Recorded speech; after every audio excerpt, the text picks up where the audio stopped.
grosse mise à jour de la part de ChatGPT. Donc il y a eu ChatGPT 4 qui est pas encore accessible pour la version gratuite, mais accessible dans la version payante. Mais surtout, l'élément, on va dire, vraiment changeant, parce que même si ChatGPT 4 est plus performant, machin, etc., pour l'instant, les tests sont encore en cours, hein, on va voir un peu ce que ça donne, est-ce qu'ils vont le généraliser ou pas, ça c'est encore une question.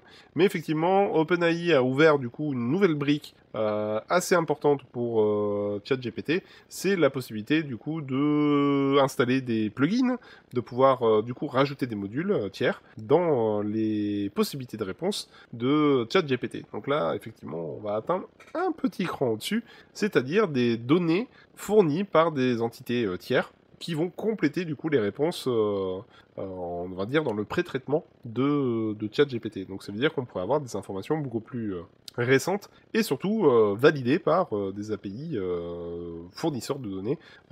Voilà, donc du coup on va regarder ça.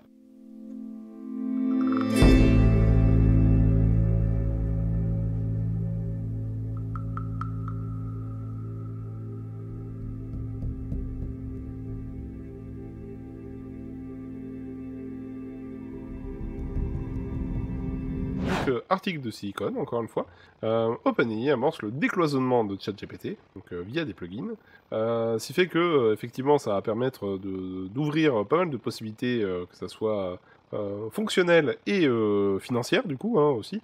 Donc ça apporte quand même pas mal de possibilités. Pour l'instant elle est encore accessible via whitelist, mais du coup effectivement ça va permettre d'ajouter cette couche. Alors pour expliquer un peu à quel endroit se positionne en fait ce genre d'API. Donc c'est la phase de pré-traitement. Qu'est-ce que j'entends par là? C'est effectivement un des modules qui avait été mis à disposition en fait en open source de la part de Meta, donc le modèle GPT-J, qui en fait c'est un peu la phase, on va dire, de vérification préalable de ChatGPT. Parce qu'en fait, comme j'avais déjà dit dans les lives précédents, il faut bien dissocier GPT 3.5, 4 et ChatGPT. C'est deux choses différentes, pas grandement différents, mais différents. Parce qu'en fait, ChatGPT intègre du coup un garde-fou préalable qui va récupérer la question et la faire traiter d'abord par un algorithme de contrôle pour vérifier si la demande est valide, machin, etc. Et du coup, dans cette phase de validation, si c'est une question qui est portée sur, par exemple, un des exemples par rapport aux API qui seraient disponibles, parce que là, les exemples, c'est par exemple Expedia, Kayak, ou ce genre de choses, mais effectivement, ou Shopify, c'est d'aller choper, en fait, d'aller récupérer des données directement de ces plateformes.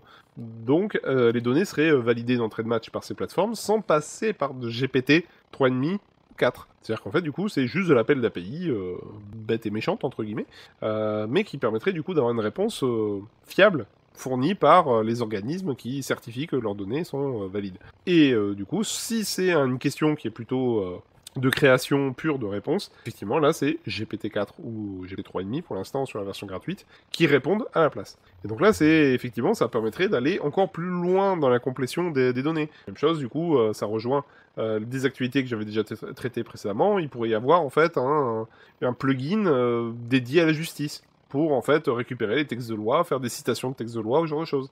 Ou même faire des citations directes de Wikipédia, par exemple, si on répond à la question de l'article précédent concernant la Wiki Fondation sur les droits d'auteur. Du coup, si on veut esquiver en fait ce texte de loi, ça pourrait être une possibilité. C'est qu'effectivement, quand on fait appel à une définition ou à quelque chose, en fait, GPT, au lieu de répondre un texte imaginé par lui-même, il pourrait y avoir dans cette surcouche de plugin, avoir un plugin de la Wikimedia Fondation qui du coup est cité de façon automatique dès qu'on demande en fait la définition d'un truc, un événement historique ou ce genre de choses. Ça serait tout à fait envisageable.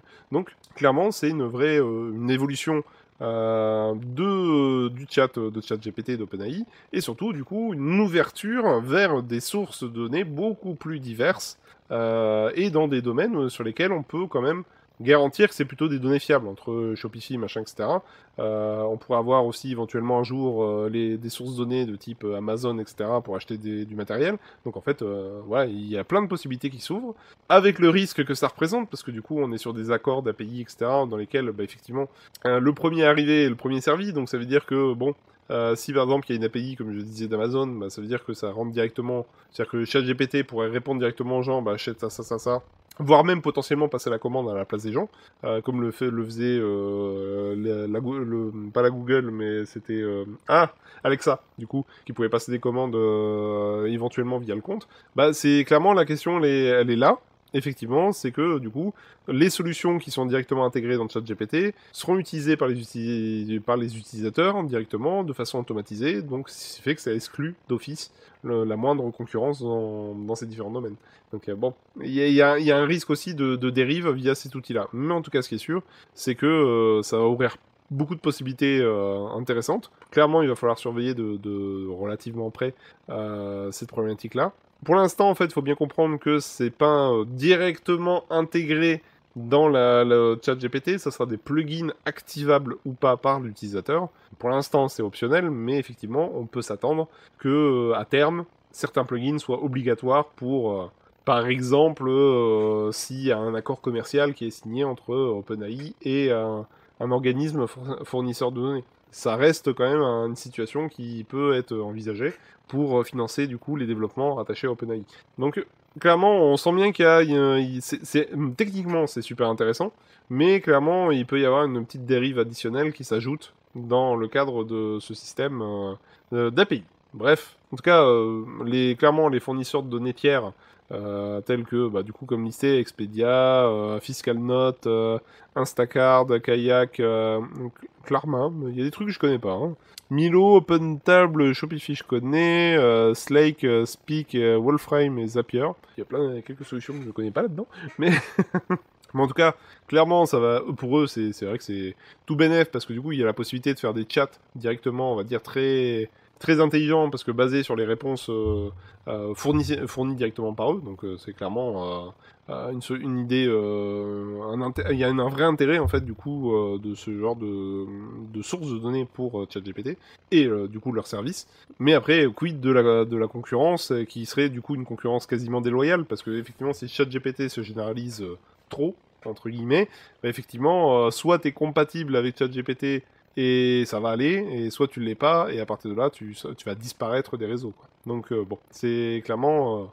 on revient sur est-ce qu'il faut légiférer, qu'est-ce qu'on autorise, qu'est-ce qu'on n'autorise pas, bref. Voilà. Là, ça va devenir un running gag de l'IA, mais clairement, il serait temps de commencer à se poser des questions au niveau des États. Bref. Voilà. Alors, pour autre info, du coup, effectivement, on a une tendance à, du coup, il y aura un chat GPT Store, effectivement, il y aura un peu une bibliothèque d'extensions qui serait potentiellement disponible. Pour l'instant, ils l'ont plus ou moins sous-entendu, mais c'est quand même c'est quand même une évolution. On sent bien que c'est quand même cette tendance qui devrait se faire. Potentiellement, il y aura peut-être des modules d'API pour aller interroger, pour ajouter en fait la possibilité d'interagir en fait avec ChatGPT dans les messages, dans les réponses, pour faire en sorte que du coup ChatGPT en fait comprend la question, va interroger du coup la base de données du client pour ensuite donner les réponses correspondant en fait aux spécificités de l'utilisateur qui a posé la question. Donc effectivement, de ce côté-là, ça serait intéressant pour les entreprises et même pour les PME qui sont déjà équipées de bases de données en API. Effectivement, à voir à l'avenir. Pour l'instant, c'est quand même réservé, c'est sur waitlist et c'est réservé aux grosses structures. Hein. Mais à terme, peut-être qu'on aura peut-être des modules open source pour aller directement créer un connecteur ChatGPT avec les données de l'entreprise. Quoi. Ce serait intéressant, mais après, quid des droits d'auteur, quid comment dire, des potentiels abus de la part de ChatGPT. Il y a quand même pas mal de domaines dans lesquels ça commence à se poser la question au niveau des données qui sortent de l'entreprise. Qu'est-ce qu'en fait OpenAI?